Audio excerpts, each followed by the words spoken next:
Io sono Fulvio De Bon, sono il coordinatore di un gruppo di lavoro che si chiama Gruppo Smeraldo, nome omonimo a un progetto che abbiamo messo in piedi 3 anni fa, nell'autunno del 2019, e con quel progetto abbiamo inteso organizzare, e qui gli appuntamenti sono imminenti, organizzare la festa del centenario di questa scuola, nata nel 1922, 24 settembre, e la prima manifestazione che faremo a proposito di questo sarà una mostra che durerà una quindicina di giorni, tutto il percorso delle varie iniziative, una mostra che ha visto la partecipazione di moltissime persone, che ci hanno dato una mano, che ha come titolo "Una comunità narra la storia della propria scuola". Un titolo che dice tutto, 100 più 100, perché noi ci auguriamo che questo centenario sia, come dire, un punto di arrivo, oltre che un punto di arrivo ma anche un punto di partenza, come auspichiamo tutti quanti. Le iniziative sono di vario tipo, di tipo culturale, di tipo musicale, feste per la comunità, quelle comunità locali, per la parrocchia, per i volontari, per i bambini, incontri formativi per gli insegnanti. Insomma, abbiamo diversificato il più possibile le iniziative in modo da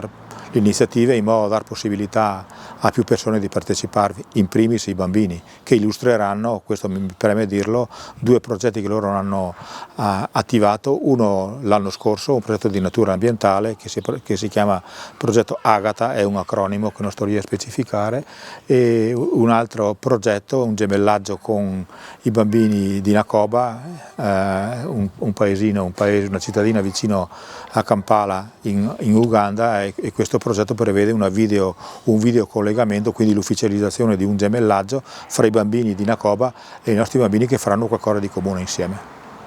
Beh, insomma, un ringraziamento va a tutte le persone che ci hanno dato una mano, un sacco di volontari. Insomma, solo per la mostra almeno 50 persone si sono impegnate a fornirsi materiali, documenti, piuttosto che arredi, piuttosto che fotografie, eccetera. E poi un ringraziamento molto particolare, e anche con tutta la generosità del caso, perché abbiamo individuato come sostenitore unico una banca nostra locale, e la banca Prealpi San Biagio, e attraverso il suo direttore e altre persone che con noi hanno colloquiato, insomma, siamo riusciti a ottenere quanto ci basta, presupponiamo, per coprire le spese del nostro lavoro. Banca Prealpi San Biagio, come sua naturale attenzione, ha voluto essere presente anche in questa occasione a sostenere un qualcosa di veramente importante per la comunità locale, per rafforzare ancora di più il suo legame col territorio, per rafforzare la sua presenza nel sociale, nella cultura, nella scuola e nella crescita dei ragazzi.